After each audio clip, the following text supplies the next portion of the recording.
Hi there, this is Bishop, and I just want to give you a couple tips for Sunday. Sunday, we're playing the number one team now, ranked in the Coed B League. So, thanks to some scouting by Bomb, there's a couple of things here that we need to work on. One of them is something it came up last week, and it was pretty apparent last week. It's moving the ball from defense to our midfield, and then our offense actually. So, if we've got the ball back here at goal. Here we go. Get the ball back here at goal. And let's say we move it out to this player right here. This player is open. I'm not moving any of the defensive players up here just yet. I just want to focus on the red on our players. So let's say we've got the ball over here, or most likely it's going to be kind of like a little bit wider near the boards over there. When this player has the ball right here, we need to move from this position out from this position as quickly as possible. Just think of this position almost as if it's in the box. You don't like having the ball here.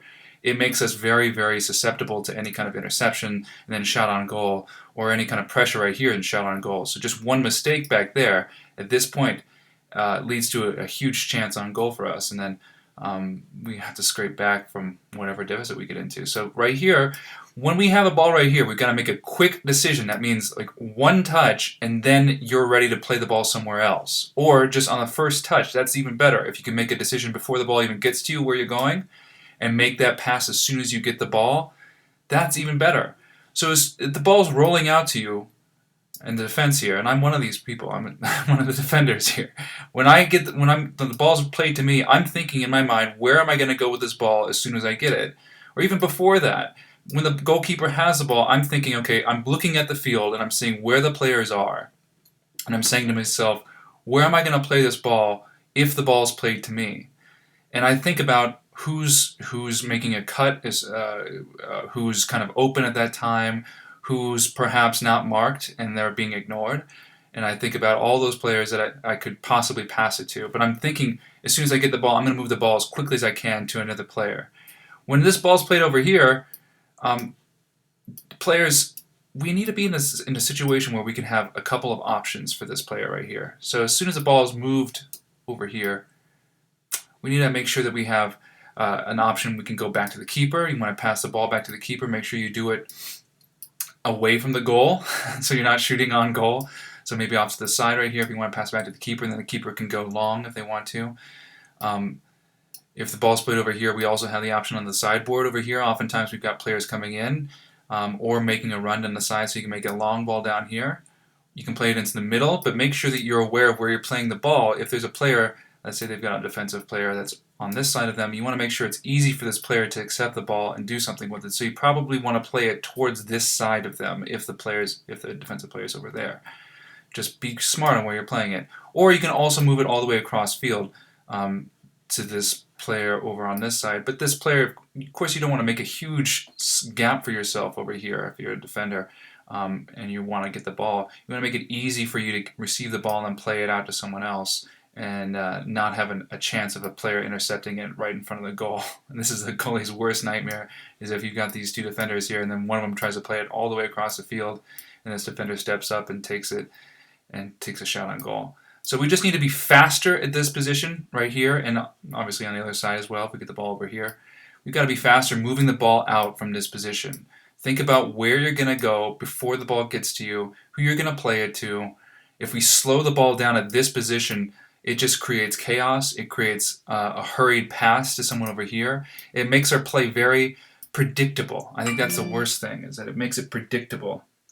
Oftentimes, if this player is kind of hurried or rushed, they have really like one or two options. It's pretty obvious where they're going to go with the ball, and then if they make that obvious move, then a player can anticipate that and get a shot in on goal. So just move quickly and don't give the other team a chance to anticipate.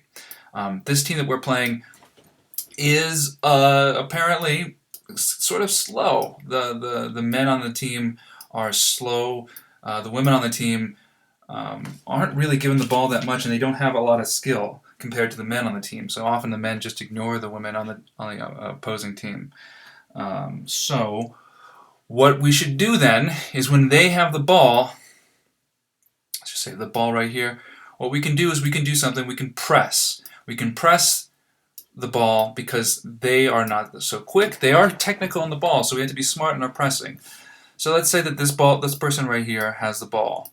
Um, to press the ball, you've got to be, first of all, aware of your surroundings, and that means that everybody else has to commit to pressing the ball. So what we're going to do at the beginning of the game is we're going to decide we're going to press them and really put them on the back foot and make them think that we're going to come for them and it's going to be a long day for them. We can ease up later on, but at the beginning we can press them. So whoever's nearest the ball, you're flying towards the ball.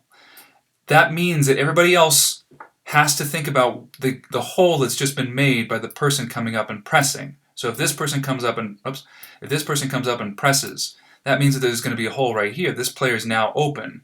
So this player has to think about covering for them, and this player has to think about covering for whoever has stepped up in that place. So you have to think about who's going to be left open, and you can anticipate where they're going to go with the ball. If this player starts moving towards this way, it's unlikely that they're going to go back towards this direction over here, so you can kind of shade towards over here and cover for the person who just covered for that person. Over here, of course, you want to cover it and take off any other options. So really, this team press means that everyone else is thinking about where the holes are, and you're pressing up and trying to anticipate where the ball's going once they're under pressure. So we're going to try to put them under pressure. That means everyone else has to respond and think about where they're going to go, where the other team's going to go. So you can press as a whole unit. If one person presses, then what that does is just leaves holes. It leaves gaps. So if this person, for instance, was right here, and this person was right here, and this person goes up to press, and no one else presses, well, then it leaves this huge gap right here where they can play the ball in right here, and then all of a sudden they've got a break in on goal. So you have to make sure that we all press together if we're going to press. And we're going to try this at the very beginning of the game, try to get them on the wrong foot to start off with. Okay, so that requires a lot of energy at the beginning, but then we can sub out and we can kind of relax later on and have more of a relaxed defense where we're just kind of making sure that no one gets goal side and it's hard for them to make good passes. So those are two things that we're going to do today. On Sunday. The game's at 1:10 p.m. Try to get there 40 minutes early. I know it's a lot of time beforehand, but it's actually worth it to get warmed up and we can get some good ball work beforehand. Hopefully we can then talk about tactics just a little bit more. Any questions you might have about this? So these girls are not so great on the other team, and the guys are good, but they're also slow. So we want to attack them with our speed. We've got pace. We can beat them with pace, and we can the girls we can relax a bit on when we're marking them on defense. We can relax just a little bit because the guys are not so keen on passing the ball to them, unfortunately. But that's just the way it goes. So we can make it. We can kind of predict what they're going to be doing with the ball a little bit better. Okay, so that's it. I'll see you on Sunday.